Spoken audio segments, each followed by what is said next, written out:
4 माह के लिए संकल्प लेते हैं कि हम इस परिसर को छोड़ करके, यानी नगर है, गांव है और क्षेत्र है आदि आदि की अपेक्षा से आत्म साधना करते हुए यहीं पर इस काल को व्यतीत किया जाएगा, करेंगे।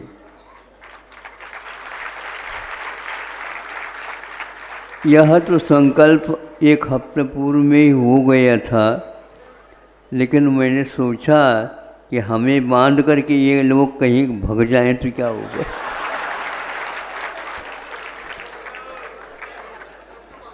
किंतु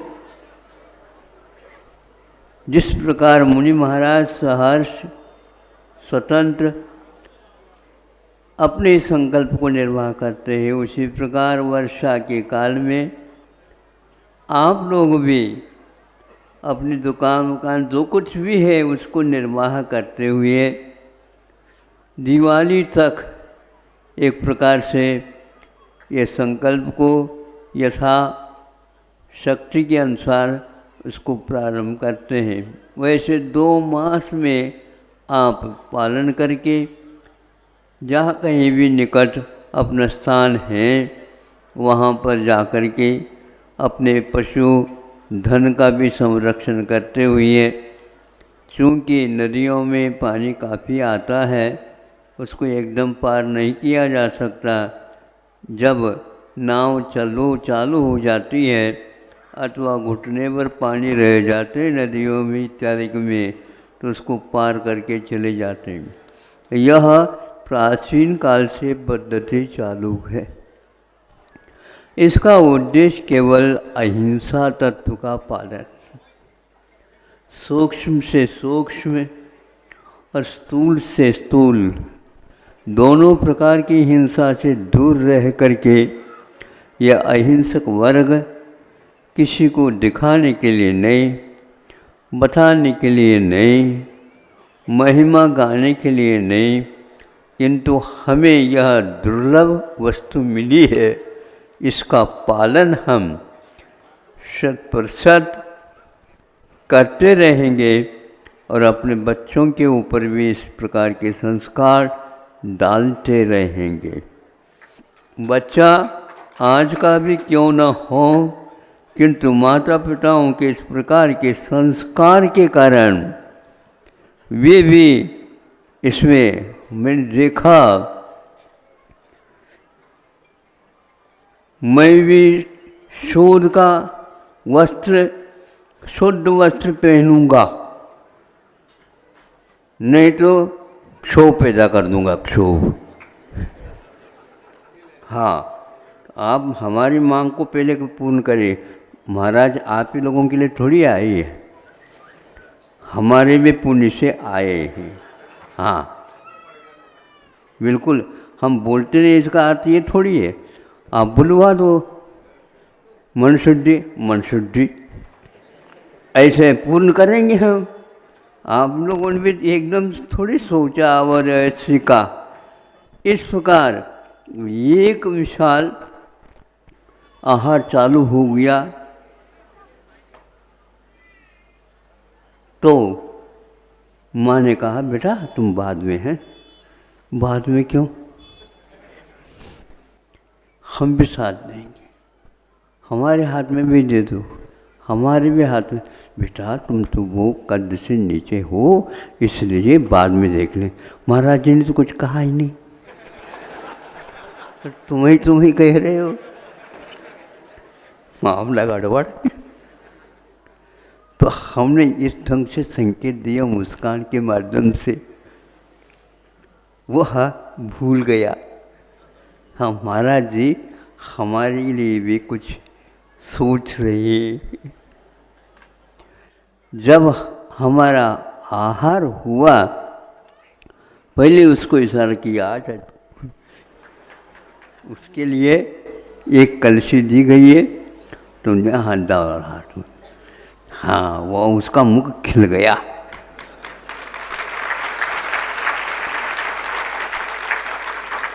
ज्ञान नहीं है, चारित्र अभी प्रारंभ हुआ है, देखा देखी, लेकिन ध्यान रखो सर्दी के काल में भी ठुठुरते हुए वह बच्चे भी कुछ भी नहीं, आराम के साथ वे महाराज जी की प्रतीक्षा कर रहे होते हैं।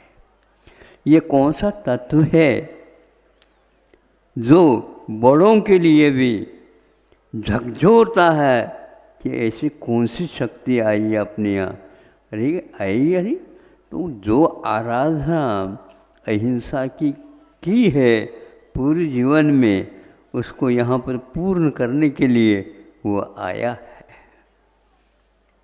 यह बात ही निश्चित है कि हम उस बच्चे को छोटा समझ करके, अज्ञानी समझ करके यूं ही मान लेते। आपको भी यूं ही मान लिया जाए, नहीं है। उसके पास क्षमता कैसी है, इसको देखते हैं तो राख में छुपी हुई अग्नि की भांति है। और कोई उदाहरण नहीं मिला। स्वामी समंतभद्र महाराज जी ने कहा कि उस ईंधन ऊपर से है, राख है उसके सिर पर, किंतु भीतर से उसको थोड़े से यूँ ऊपर से हटा दो, धकधकाहट होकर के ऊपर की ओर लो आ जाती है। उसको कुछ समय होने दो, फिर इसके उपरांत वह दिखाएगा कि धर्म क्या वस्तु होती है। संस्कार लेकर के आया है, और संस्कार के कारण ही वह आगे भी और बढ़ता चला जाएगा। पानी को रोकना है, बहुत बादल फट करके जैसे पानी हो रहा है, विश्वास के माध्यम से उस पानी को रोका जा सकता। कैसे महाराज? ऊपर से तो धारा आ रही है, आने दीजिए ना, तो वह धरती को तो फाड़ देंगे। कैसे फाड़ सकता हूँ? ऐसा हो नहीं सकता। और वो पानी इतना तीव्र गति से ऊपर से आते हुए भी बीच बीच में आसमान में वह रुक सकता, वह धारा रुक सकती है। कैसे रुक सकती है? तो वह बर्फ बन जाएगी, तो वहीं पर पेड़ों से बोलो छुप जाएगी, वह वहीं पर रुक जाएगी, नीचे आ नहीं सकेगी। ऐसी क्षमता भी आत्मा के पास विद्यमान रहती। हनुमान जब कूद करके अपनी करामत दिखा दी, माँ रोने लगी। कितनी कठिनाई से तो हनुमान मिला, और यह थोड़े से इधर उधर देखते ही उछड़ करके नीचे गया, और वह रोने लगी, चिल्लाने लगी। अब चला गया। हमारे यहाँ जंगल में कौन है, क्या है ये, क्या? जब नीचे ला करके विमान को देखते हैं तो वह हंस रहा है, एक अंगूठा मुख में चूस रहा है। पत्थर जो कुछ भी है, शिला, वह चारों तरफ से जैसे कांच फूटती है, उसकी भांति फूट रही है। मैं पूछना चाहता हूँ, क्या वज्र है कि क्या है? वो ऊपर से कुछ भी हो, किंतु भीतर में उत्तंग संघनन, वह वज्र शुभ नाराज संघनन। अभी वह कुछ भी बड़ा नहीं है, लेकिन बड़ा होने को होता है। जब बड़ा बनेगा तब मालूम पड़ेगा कि क्या रावण वह टिक सकेगा उनके सामने? नहीं हो सकता। यह विश्वास को मात्र लेकर के हम चलते हैं तो छोटे बच्चे भी 8 साल का हो जाता है तो आपकी पंक्ति में आकर के बैठ करके वह कार्य करने योग्य होता है। यहाँ तक कि आप साहस नहीं कर पाते, किंतु 8 वर्ष अंतर्मुख के उपरांत वह लड़का भी, आपका पुत्र भी, आपका पौत्र भी दीक्षा लेकर के कैवल्य को प्राप्त कर सकता है। ये क्या है? ये ताली कहाँ क्यों बज रही है? इसलिए कि भीतर उसके पास इतना आत्मविश्वास विद्यमान है। आप लोगों ने यहाँ पर बैठ कर के इस कार्यक्रम को, इसीलिए हमने सोचा कि हमारे साथ ही उन लोगों ने क्यों नहीं स्थापना की। तो यह बाद में लोग इकट्ठा होंगे तो उनके लिए हम क्या जवाब देंगे? सागर वालों को जवाब दे दिया, कुंडलपुर वालों ने कुंडलपुर वालों को जवाब दे दिया, खजरा वालों ने खजरा वालों को जवाब दे दिया, खुरई वालों ने खुरई वालों को जवाब दे दिया। इस प्रकार करते करते करते करते और आज जबलपुर वालों को जवाब मिल गया। अब इसके उपरांत कोई जवाब नहीं है। अब हमें ये सोचना है, इस धरोहर को, इस दुर्लभ वस्तु को किस ढंग से विकसित करें, जन जन तक यह पहुंच जाए। बार बार कहने के उपरांत नहीं होता। जिन्हें कोई आ जाते हैं तो वो एक साथ में ही स्वीकार कर लेते हैं। प्रतिमा शरीर में तो कुछ ऐसी भी बच्चियाँ आई, बताते भी क्या, हमारे पास आए तो उस समय हमने आशीर्वाद भी दिए थे। वो बोल नहीं सकती और सुन नहीं सकती, लेकिन उनके घर वालों ने महाराज कुछ न कुछ तो कार्य कर लेंगे, अरे इसको कुछ नहीं काम करेगी तो आगे इनका होनहार है ऐसे जो मनुष्य है, ये भी मनुष्य है, घबराओ नहीं, सब यह पुण्य होगा इसलिए तो इधर आ गई, नहीं तो अन्य तो चली जाती।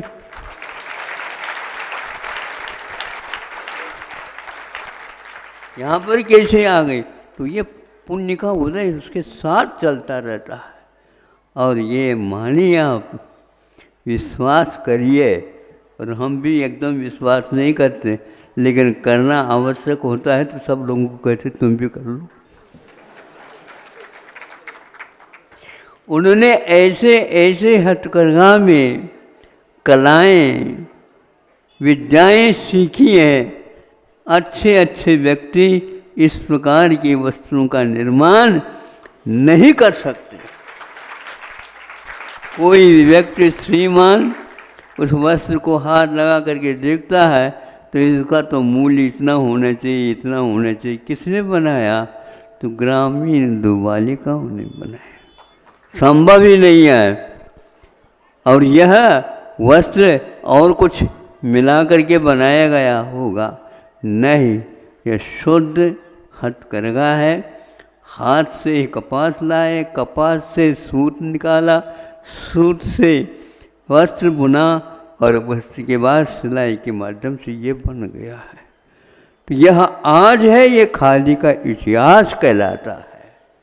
आप लोग विदेशी शिक्षा और दीक्षा स्वीकार करने से इन सब बातों के ऊपर अविश्वास रख रहे हो। स्वयं नेहरू जी कहते थे, अरे इसमें कुछ नहीं होने वाला, इतनी जो है जनता है उनके लिए वस्त्र की आपूर्ति तो यंत्र के माध्यम से होगी। तो गांधी जी ने कहा था इस बात को भूल जाओ। और नेहरू जी का उत्तर जो है पहले ही दे चुके हैं मोतीलाल जी। ये किताब बहुत अच्छी लगी मुझे कि नेहरू जी हर बात में गांधी जी की बात को काटते थे और उपेक्षित करते थे। बाद में सोचेगा तू, मेरी भाषा में नहीं बोलता, बाद में बोलेगा। ऐसा ही हुआ, पश्चाताप के साथ उनको बोलना पड़ा, लाइट हैज गॉन।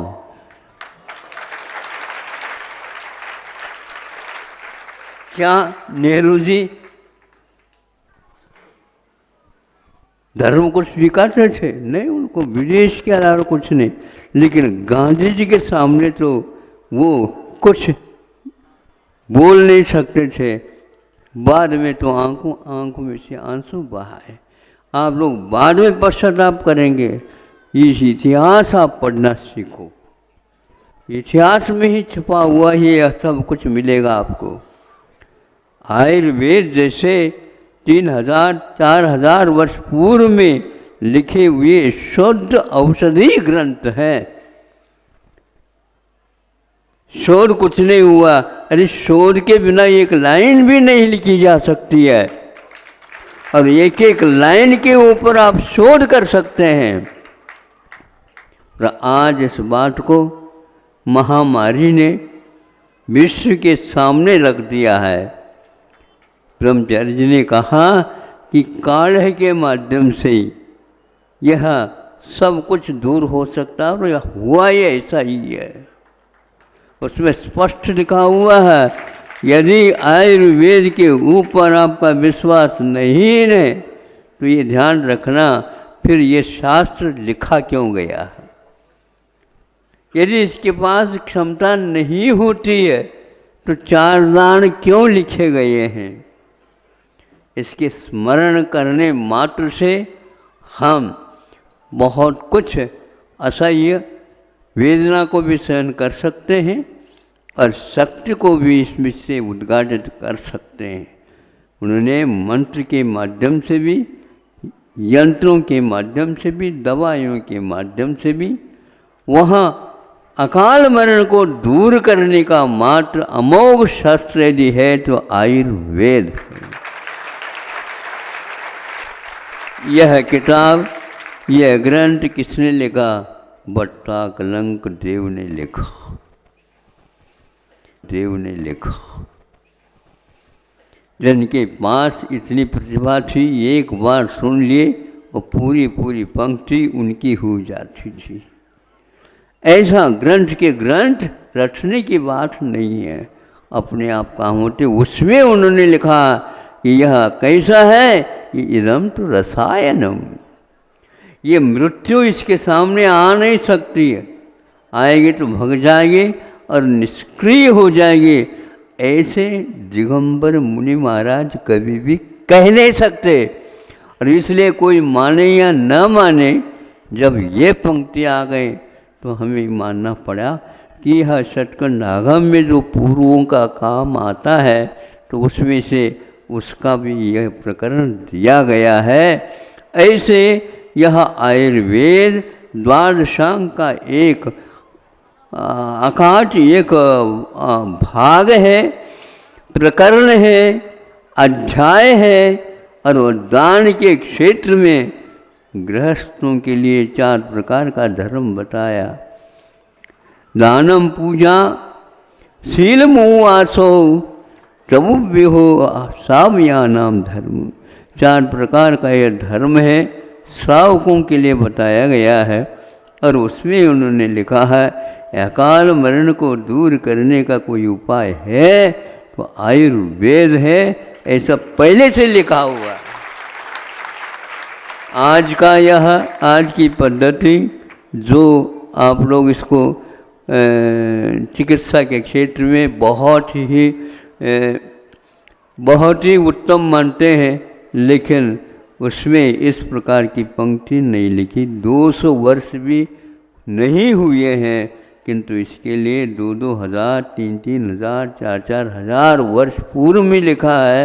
और ये प्रत्येक पंक्ति शोध के माध्यम से लिख करके और तैयार करके लिखा हुआ है। इसलिए यहाँ पर पूर्णायु भी अनुसंधान केंद्र के साथ चिकित्सालय को लेकर के आपके सामने आ रहा है। उसके लिए आप लोगों ने योगदान देने का यह कार्यक्रम अपनाया है। क्योंकि रविवार के दिन संख्या ज़्यादा आती है, इसलिए हम पूर्णायु को सक्षम बनाएंगे, लेकिन थोड़े व्यक्ति भी तो चाहिए। तो हमने कहा कोई बात नहीं, बुलवाओ। हमारा तो त्याग है, लेकिन आप तो बुलवा सकते और काम कर सकते हो बहुत श्रद्धा के साथ। अभी भी वह संख्या आकर के रुकी हुई है और बोलते रहेंगे भैया ये तो दिवाली तक चलेगी। हूँ 3-4 साल से देख रहे हैं कि दिवाली के दिन आ जाते हैं और वो कलश लेते हैं और अपने राशि को रख करके चले जाते हैं। तो आज प्रारंभ आप लोगों ने कर दिया और इसको मुख्यता देखते हुए आपने इस कार्य को लिया है। देव गुरु शास्त्र की आराधना करते हुए आप लोगों को इसी प्रकार धार्मिक अनुष्ठान कर लेना चाहिए। गिरता हुआ पानी भी बर्फ के रूप में परिवर्तित जैसा हो सकता है, उसी प्रकार वह विश्व भी एक प्रकार से अमृत तुल्य परिणत हो सकता है, इसमें कोई संदेह नहीं है।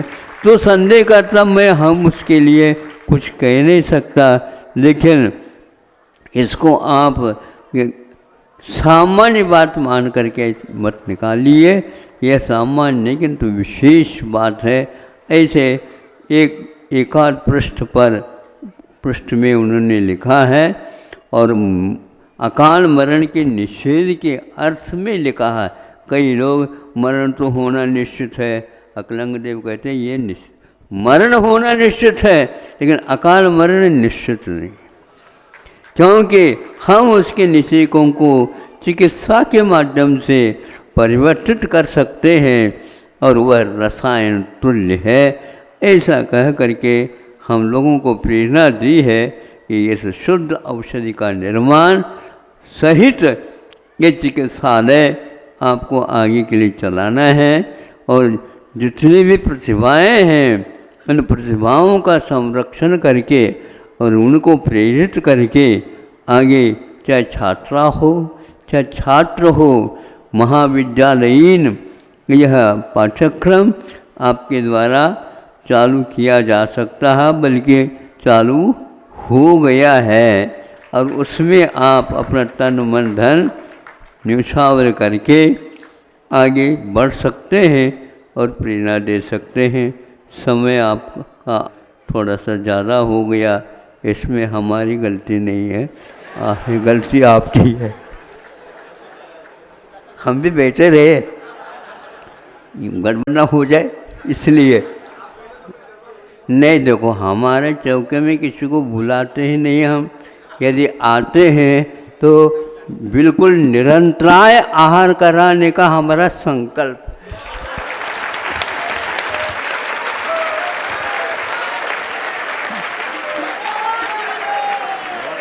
हमारे चौके में कोई बोल नहीं सकता, कपते कपते बिल्कुल पक्का। छोटा से छोटा भी खूब अच्छे ढंग से कर सकते हैं, क्योंकि निरंतराय आहार बहुत महत्वपूर्ण है। उसी प्रकार समय पर इस प्रकार के शुद्ध औषधियों का प्रयोग, तो हाँ जेनिटर भी आ जाते हैं तो इसको बहुत अवभाग्य मान करके उसका सेवन करते हैं और उससे लाभ मिलने से वो अवभाग्य कह करके और दवाई ले करके चले जाते हैं, बांटते हुए भी देखे गए हैं। ऐसे शुद्ध यह शास्त्रोक्त पद्धति से निर्माण किया हुआ औषध आपके शरीर को भी, मन को भी, वचन को भी संशोधित कर सकते हैं। इन तीनों के संशोधन के बाद आपकी आत्मा की ओर भी आपकी गति हो जाती है। भगवान से प्रार्थना करता हूँ आपका तन मन धन सब कुछ शुद्ध हो और अंत में आत्म तत्व का भी परिमार्जन आप लोगों के द्वारा हो। इन्हीं भावनाओं के साथ अहिंसा परमो धर्म की